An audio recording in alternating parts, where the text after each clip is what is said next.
Assalamualaikum warahmatullahi wabarakatuh. Yuk, kita lanjutkan lagi pembahasan kita tentang sistem reproduksi pada manusia. Pada minggu ini, kita akan mempelajari tentang struktur dan fungsi sistem reproduksi pada manusia. Organ reproduksi pada laki-laki. Organ yang pertama adalah penis.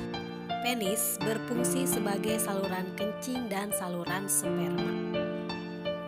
Pada ujung penis terdapat struktur seperti lipatan kulit yang disebut kulup. Kulup inilah yang dipotong saat seseorang dihitan. Organ reproduksi yang kedua adalah testis. Testis merupakan organ berbentuk bulat telur berjumlah 2 buah, fungsinya untuk memproduksi sperma dan hormon testosteron.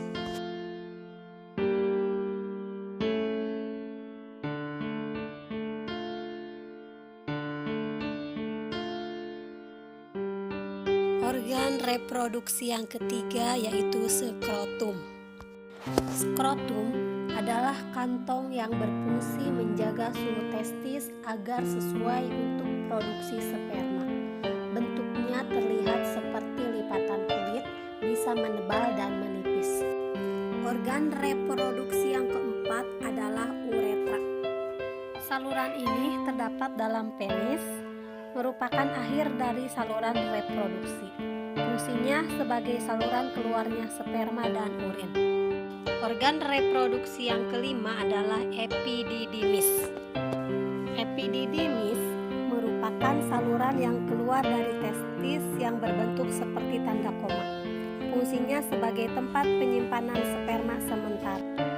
Organ selanjutnya berupa kelenjar reproduksi yang berfungsi untuk memproduksi getah atau cairan yang nantinya bercampur dengan sel sperma menjadi cairan mani atau semen.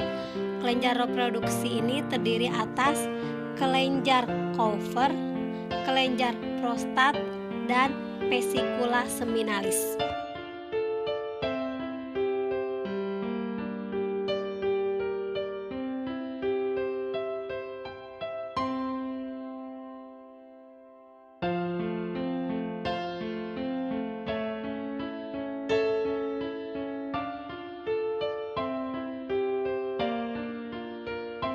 Sekarang kita memasuki pembahasan tentang organ reproduksi pada perempuan. Yang pertama, ovarium. Yang kedua, saluran telur.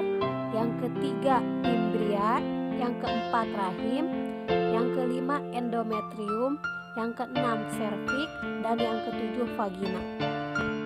Ovarium atau indung telur merupakan struktur berbentuk telur berjumlah 2 buah terletak di samping kanan dan kiri rahim dan berfungsi menghasilkan sel telur atau ovum.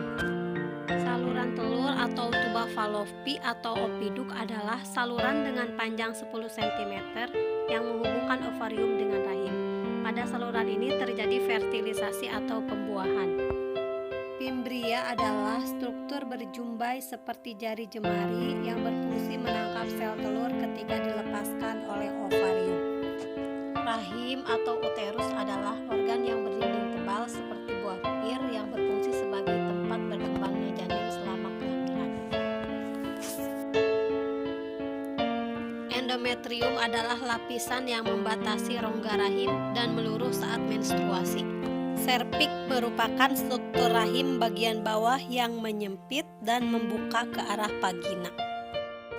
Vagina adalah saluran yang menghubungkan lingkungan luar dengan rahim, saluran mengalirnya darah menstruasi, dan saluran keluarnya bayi. Dalam sistem reproduksi ada istilah spermatogenesis dan oogenesis. Spermatogenesis adalah proses pembentukan sperma yang terjadi di dalam testis, tepatnya di bagian tubulus seminiferus. Sedangkan oogenesis adalah proses pembentukan sel kelamin perempuan yaitu sel telur dan terjadi di ovarium. Proses pembentukan sperma terjadi secara bertahap. Sel induk sperma atau spermatogonium yang bersifat diploid 2N mengalami pembelahan secara mitosis membentuk spermatosit primer. Selanjutnya, spermatosit primer mengalami pembelahan meiosis tahap 1 membentuk 2 spermatosit sekunder yang bersifat haploid N. Spermatosit sekunder kemudian mengalami pembelahan meiosis tahap 2, membentuk spermatid yang bersifat haploid N. Akhirnya spermatid mengalami diferensiasi atau perkembangan sehingga terbentuk 4 sel sperma atau spermatozoa yang matang. Sel induk telur atau oogonium akan mengalami pembelahan mitosis membentuk oosit primer yang bersifat diploid 2N. Oosit primer mengalami pembelahan meiosis tahap 1 membentuk satu oosit sekunder N dan satu polosit N. Polosit N kemudian mengalami pembelahan meiosis 2 menghasilkan dua polosit N. Oosit sekunder selanjutnya juga mengalami pembelahan meiosis tahap 2 membentuk satu ootid N dan satu polosit N. Ootid kemudian mengalami diferensiasi membentuk ovum.